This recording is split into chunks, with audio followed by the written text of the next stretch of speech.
Welcome to Connections. I'm Jody Hildebrandt. And I'm Ruby Franke.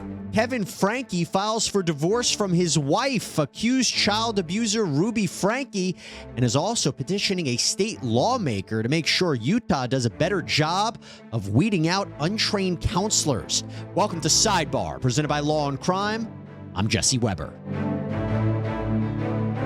Well, she is best known for her now defunct family YouTube channel called 8 Passengers. But accused child abuser Ruby Franke spent the last few years working with her business partner and co-defendant, Jody Hildebrandt, on a business organization called Connections. Franke and Hildebrandt, they offered advice on everything from relationships and parenting to intimacy and self-improvement, styling themselves as life coaches. They offered classes through their website and often posted their videos on YouTube and Instagram. I love anger only when it's used in truth. Only in truth. And obviously you can have very clear, motivating anger inside truth. And unfortunately, most of us don't know how to do that. That when we feel anger, it predominantly goes into this place of distortion. If you go into loving yourself, but you're not principled about it, you're going to slip. You're going to hurt yourself. That's where it goes into the selfishness. You have to have the principles with the soul in order for it to be self-love. Well, now, today, Franke and Hildebrandt are each charged with 6 counts of aggravated child abuse with respect to 2 of Franke's youngest children. The kids were found in Hildebrandt's home in Ivins, Utah.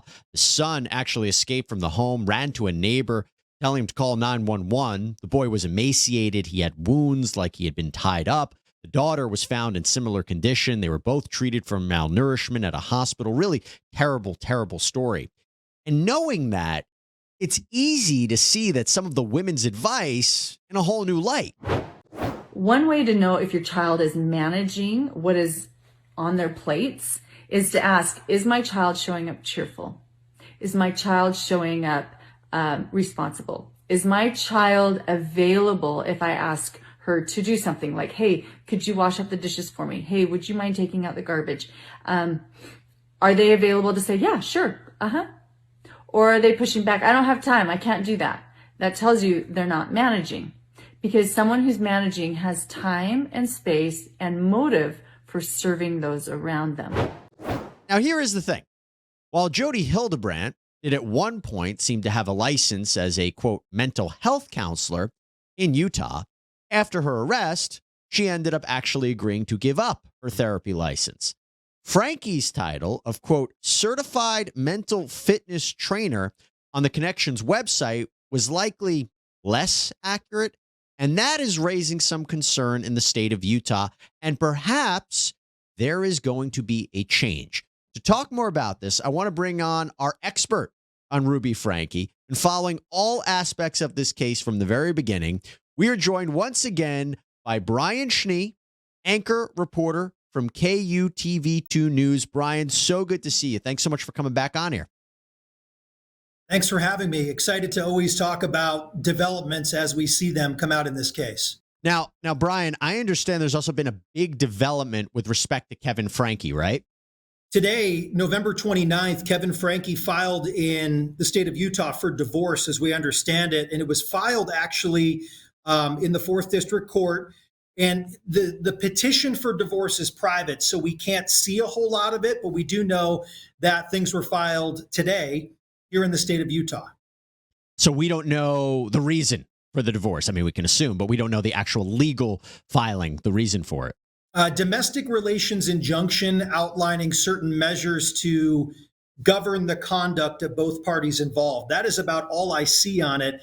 There are different parts of the injunction that include some prohibitions against harassment, domestic violence, misuse of personal information. So Franke filing for divorce today with not a lot of information, as that petition itself is private, but we're just learning about this right now as of today here on the 29th.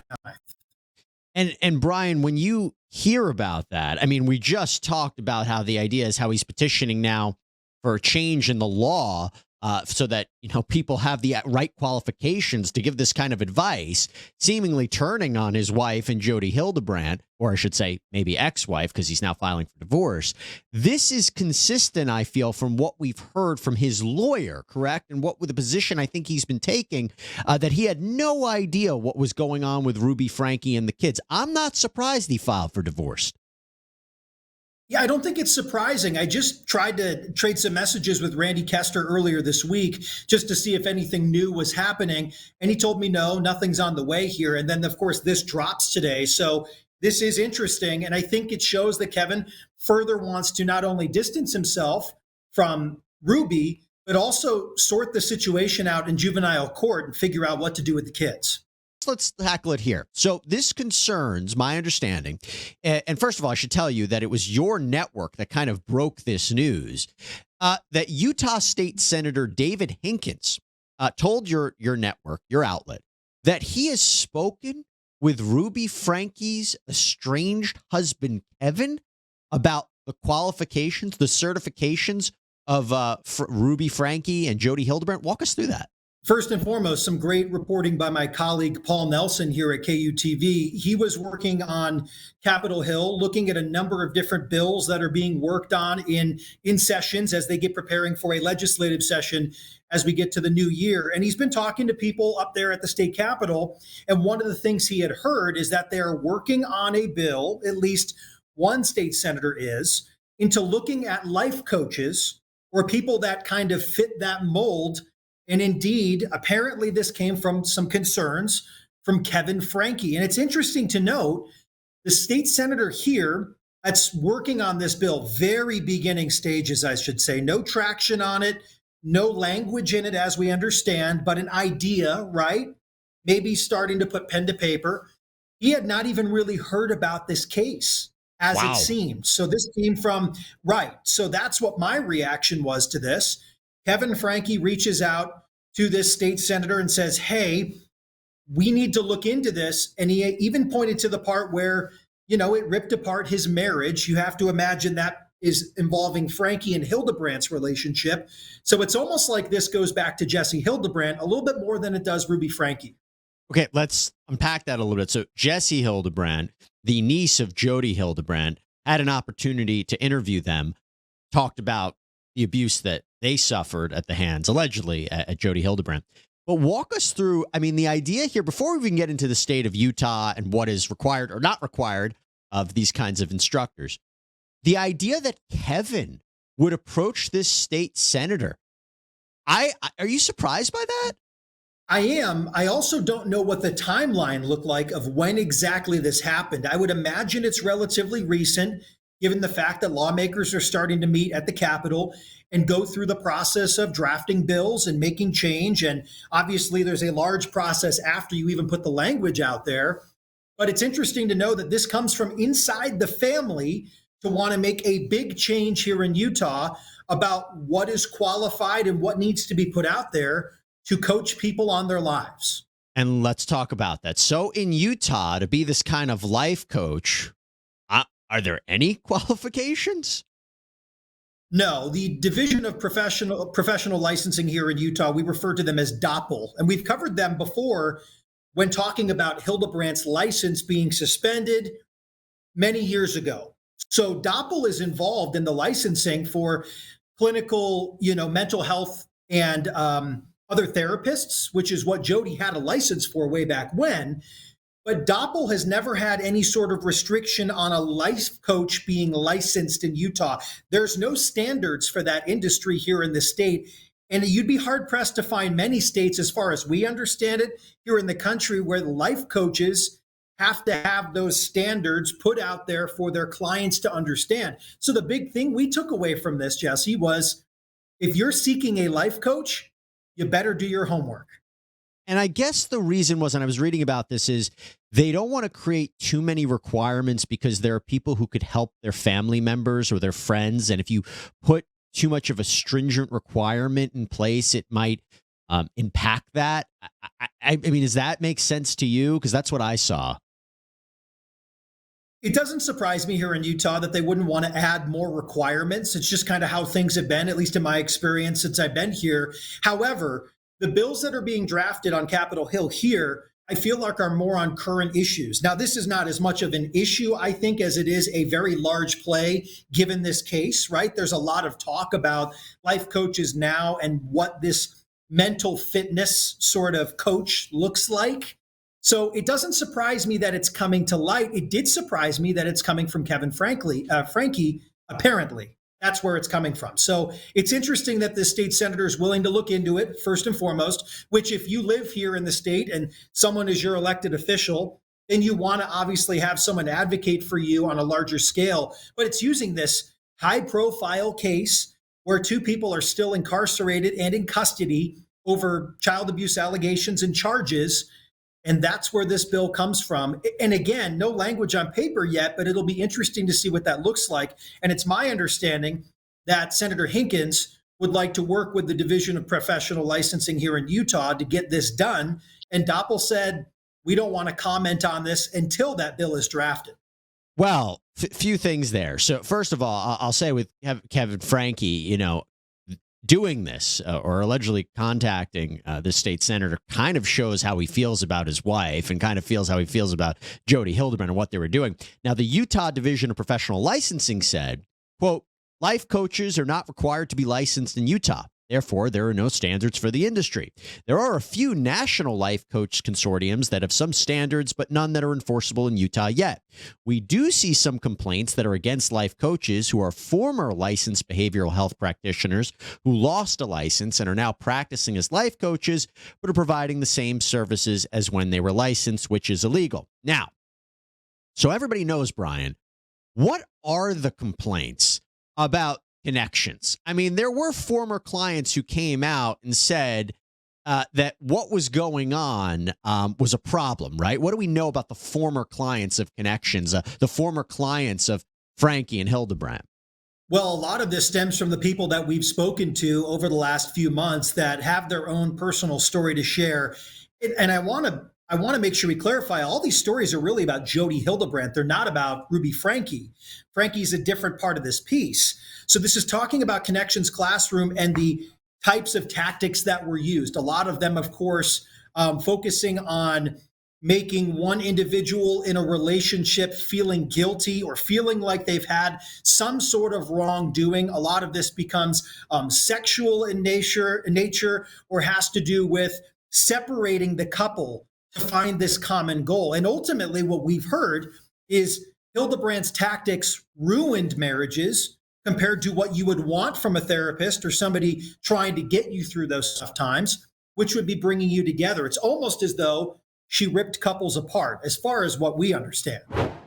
Okay, so we want to thank Morgan & Morgan for sponsoring this video. I think it's pretty clear from the stories that we cover that it's not always safe out there. When you're hurt, it can be pretty confusing. It can be scary. You don't know where to turn. Well, Morgan & Morgan is actually the largest injury law firm in America.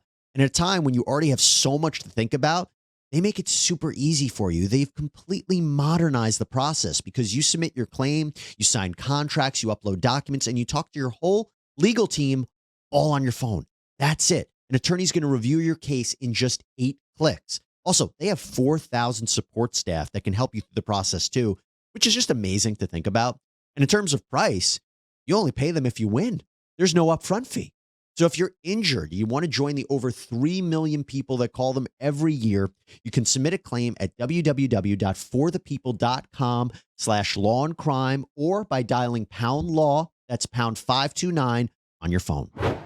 Trey Warner was an interesting person who I believe spoke to KUTV.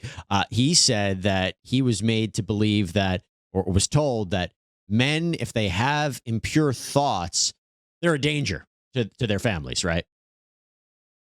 And that is the same thing that other people said to me. That reporting about Trey Warner from the same individual, my colleague here, Paul Nelson, who brought this story to us too. So great reporting by Paul all the way around to get this part of what happens next after this case on a larger scale, after talking to people like Trey. And Trey was very early on I'm thinking week 1 or week 2 after we heard about the arrest. Trey was one of the early individuals to speak with us about what Jodi Hildebrandt was doing to her clients, ripping them apart, forcing the man to separate, and ultimately creating this natural divide, it seemed, instead of, again, bringing people together. So just before we wrap this up, I want to talk one more time about the Ruby Franke aspect. You talked about how Jodi Hildebrandt, her former client's not too happy with her services. Well, going back to Senator Hankins, he said, quote, "Right now, there's nothing regulating. They can tell people to do anything they want, and there's no recourse. I think that those that are professing to be life coaches should have some type of a criteria that they need to some credibility." And then I believe he said in terms of Franke's title as a certified mental fitness trainer, it's just a title that somebody could make up and makes it sound professional when it's really probably not. Do you have any evidence or any kind of reporting about the problems in Ruby Franke's counseling? Obviously, with what she's accused of and what she professed through connections and her videos, we can come up and say something's not adding up. But have you heard any complaints directly about Ruby Franke?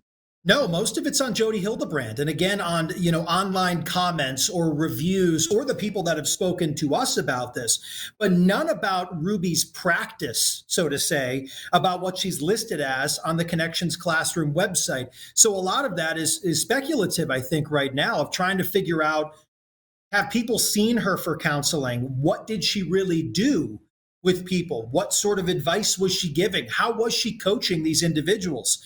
A lot of that still hasn't come to light yet. Brian Schnee, you can check him out on KUTV2 News. Excellent reporting as always. And also just a call out to your colleague as well for this great reporting on this kind of tangential topic. But, now with the divorce happening, I'm sure we're going to get a lot more updates as they come. And we'd love to have Brian you back on here on SIDEBAR to talk about it. As always, it's a team effort here at 2 News, so we appreciate it. Thanks, Brian. Appreciate it. And that is all we have for you right now here on SIDEBAR. Everybody, thank you so much for joining us. Please subscribe on Apple Podcasts, Spotify, YouTube, wherever you get your podcasts. I'm Jesse Weber. Speak to you next time.